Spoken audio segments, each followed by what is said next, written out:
Good morning दोस्तों, कैसे हैं आप। तो चलिए आज हम 22 अक्टूबर को बनने वाले हरियाणा करंट अफेयर के क्वेश्चनों को रिवीजन कर लेते हैं। लेकिन उससे पहले मैं आपको बता दूं कि अगर आपने हमारी कोई भी हरियाणा करंट अफेयर की वीडियो अभी तक मिस की है तो आपको वो दोबारा से देखने की ज़रूरत नहीं है। आप इन सब को PDF के रूप में भी डाउनलोड करके पढ़ सकते हैं। 1 महीने की PDF आपको 15 रुपये में, 6 महीने की 40 रुपये में और 1 साल की 60 रुपये में मिल जाएगी। लिंक डिस्क्रिप्शन में अवेलेबल है, आप चाहें तो वहाँ पर जाकर भी इन्हें डाउनलोड कर सकते हैं। अगर आपको डाउनलोड करने में कोई प्रॉब्लम आ रही है या फिर आपको डाउनलोड करना नहीं आता है तो आप हमें स्क्रीन पर दिए गए व्हाट्सएप नंबर पर मैसेज कीजिए, हम आपको PDF व्हाट्सएप पर ही सेंड कर देंगे। तो चलिए चलते हैं आज की वीडियो की तरफ। अब हरियाणा में ज़मीन के कलेक्टर रेट किस स्तर पर तय किए जाएंगे? तो ये तय किए जाएंगे तहसील स्तर पर। हरियाणा सरकार आने वाले कुछ दिनों में ज़मीनों के कलेक्टर रेट तय करने जा रही है। यह रेट तहसील स्तर पर तय किए जाएंगे। यदि किसी तहसील में 50 गांव हैं तो प्रत्येक गांव में ज़मीन के अलग अलग कलेक्टर रेट तय होंगे।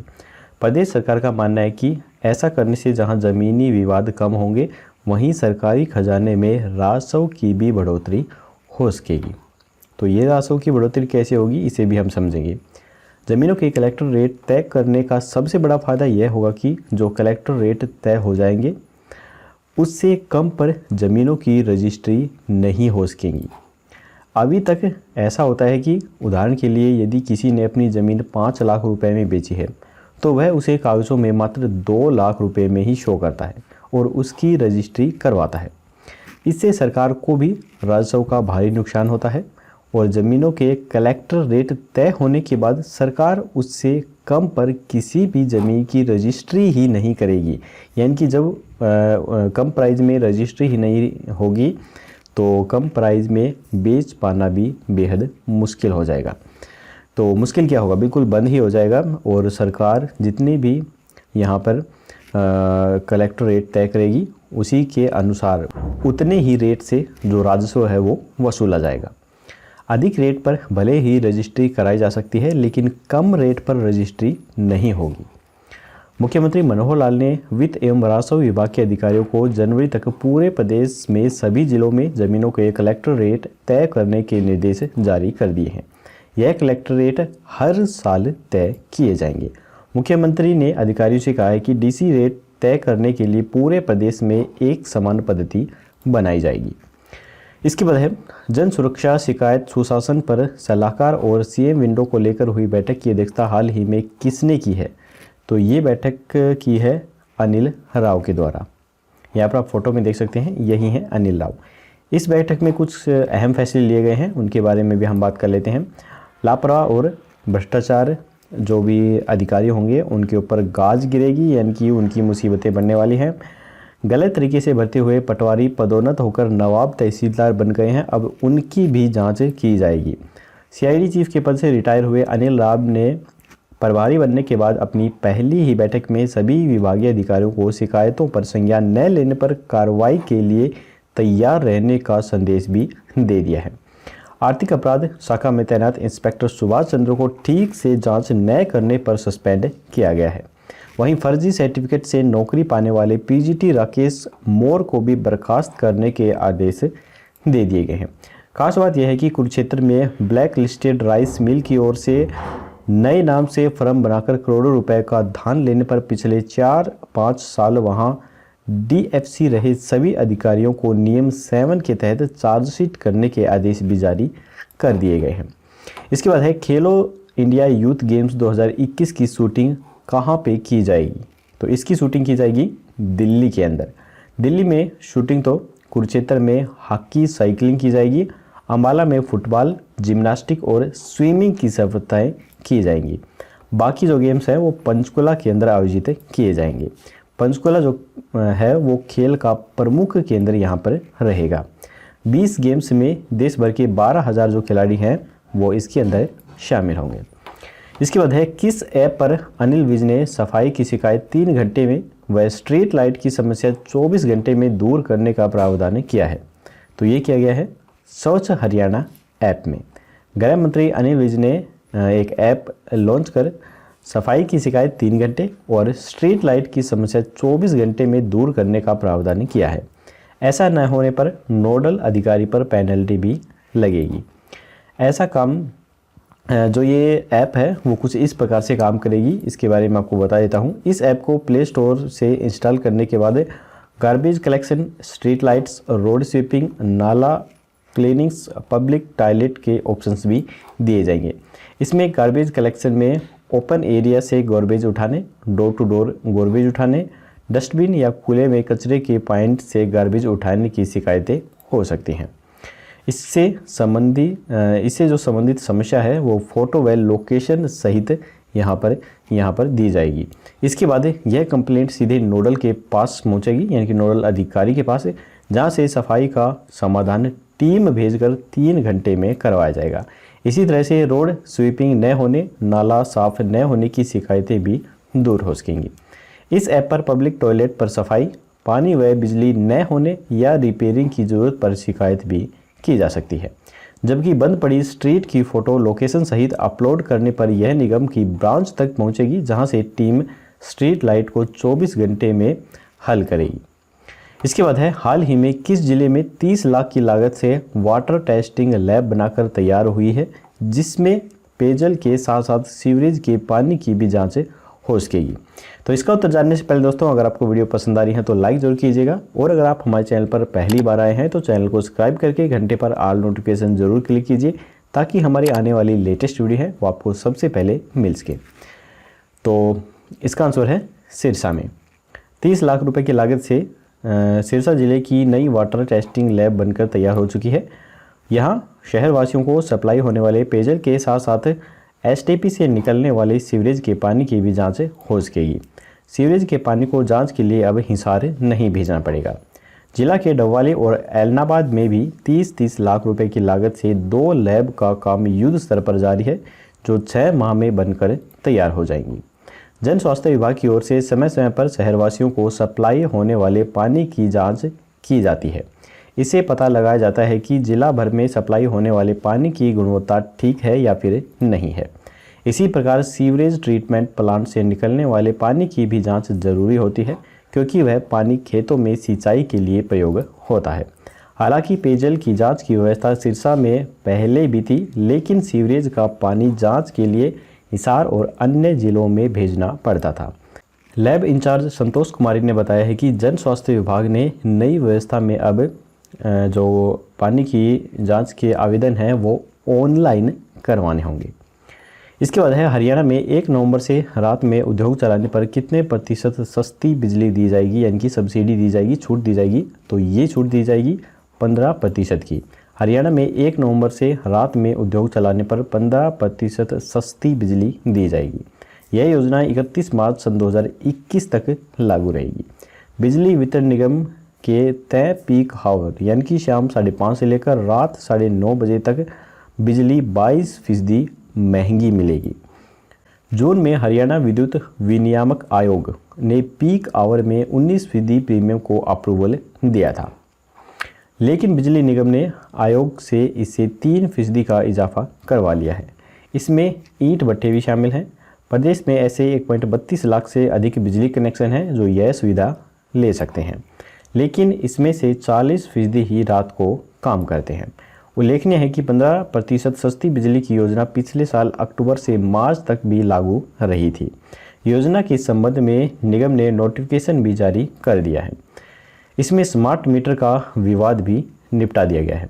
इंडस्ट्री में लगे मीटर को ही स्मार्ट मीटर माना जाएगा, लेकिन उस मीटर में प्रति घंटे की रीडिंग आनी चाहिए। यह सुविधा एलटी और एचटी इंडस्ट्रियल के साथ ही public water workers, bulk supplier, lift, irrigations आदि को भी मिलेगी। इसके बाद है, किस यूनिवर्सिटी ने उद्भावना टॉक शो कार्यक्रम की शुरुआत की है। तो ये की गई है GJU, यानी कि गुरु जम्बेश्वर यूनिवर्सिटी के द्वारा। गुरु जम्बेश्वर विज्ञान एवं प्रौद्योगिकी विश्वविद्यालय की ट्रेनिंग एंड प्लेसमेंट सेल ने उद्भावना टॉक शो कार्यक्रम का जो उद्घाटन है वो किया है। इस कार्यक्रम के अंतर्गत विद्यार्थियों की विषय विशेषज्ञों के साथ ऑनलाइन वार्ता होती है। उद्भावना टॉक शो में जोश talk speaker, life skill coach तथा सोशल एंटरप्रेन्योर तथा द वैल्यू ट्रांसफॉर्मर संस्थान चंडीगढ़ की सीईओ मंजुला सुलारिया ने विद्यार्थी समन्वय समिति के 2 विद्यार्थियों शुभ्रा शर्मा पर चर्चा की है। तो यहाँ पर जो गुरु जम्बेश्वर यूनिवर्सिटी है वो सामने से कुछ इस प्रकार की दिखाई देती है। इसके बाद हरियाणा के स्टेडियम अब किस स्टेडियम की तर्ज पर कम बजट में तैयार किए जाएंगे? तो ये किए जाएंगे कंचनजंगा स्टेडियम के तर्ज पर। हरियाणा के स्टेडियम अब कंचनजंगा स्टेडियम की तर्ज पर कम बजट में तैयार किए जाएंगे। ऐसा किस तरह से संभव हुआ है, इसका अवलोकन इन दिनों खेल राज्य मंत्री संदीप सिंह अपने पश्चिम बंगाल दौरे के दौरान कर रहे हैं। राज्य मंत्री ने बताया कि हरियाणा में अब पश्चिम बंगाल के सिलीगुड़ी स्थित कंचनजंगा स्टेडियम की तर्ज पर कम बजट के बेहतर स्टेडियमों का निर्माण करवाया जाएगा। संदीप इन दिनों खेलो इंडिया 2021 की तैयारियों के लिए देश के 10 अलग अलग राज्यों में स्थित खेल स्टेडियमों का अवलोकन कर रहे हैं और अगले साल हरियाणा में प्रस्तावित खेल आयोजन की श्रेष्ठ तैयारियों के लिए जानकारी भी जुटा रहे हैं। तो यहाँ पर मैं फ़ोटो में दिखा देता हूँ, जो यहाँ पर इन्होंने पश्चिम बंगाल के सिलीगुड़ी में कंचनजंगा स्टेडियम का दौरा किया है। तो वो कुछ इस प्रकार का दिखाई देता है, जो कि कम बजट के अंदर तैयार किया गया है। वे आज पश्चिम बंगाल के दौरे के दौरान सिलीगुड़ी के कंचनजंगा स्टेडियम में गए थे और उन्होंने इसका दौरा किया था। स्टेडियम के अधिकारियों ने संदीप सिंह को बताया कि वह वर्ष 1980 के अंदर यह जो स्टेडियम है यह बनाया गया था। अब तक लगभग 11 रणजी ट्रॉफी मैच यहाँ पर आयोजित किए जा चुके हैं। इसके बाद है, हाल ही में हुए अध्ययन के अनुसार हरियाणा के 600 से अधिक आज़ाद हिंद फौज की सिपाहियों का रिकॉर्ड फाइलों में ही दफन बताया गया है। यह अध्ययन किसके द्वारा किया गया है? तो यह अध्ययन किया गया है श्री भगवान फोगाट के द्वारा। सुभाष चंद्र बोस ने देशवासियों से अंग्रेजों के खिलाफ एकजुट होने के लिए आह्वान किया था। इसके बाद ब्रिटिश आर्मी में बगावत शुरू हो गई थी। अंग्रेज इस बगावत को सार्वजनिक नहीं होने देना चाहते थे। बगावत अंदर ही अंदर इस कदर चलती रही कि भारतीय मूल के बहुत से सिपाहियों ने ब्रिटिश सेना छोड़ आज़ाद हिंद फौज में शामिल हो गए थे। बोस के ये लड़ाके विभिन्न मोर्चों पर अंग्रेज़ों से लोहा लेते हुए शहीद भी हो गए। मगर बड़ी हैरानी की बात यह है कि अंग्रेजी हुकूमत ने इस बगावत को छिपाने के इरादे से इन सैनिकों को द्वितीय विश्व युद्ध का शहीद बता दिया। इतना नहीं, अगस्त 1947 में देश आज़ाद होने के बाद अंग्रेजी हुकूमत के द्वारा भारतीय हुक्मरानों को ब्रिटिश आर्मी में भारतीय मूल के शहीद जवानों का जो रिकॉर्ड सौंपा गया, उसमें भी आज़ाद हिंद फौज के कई सिपाहियों को द्वितीय विश्व युद्ध में अंग्रेज़ों की ओर से लड़ते हुए शहीद बताया गया।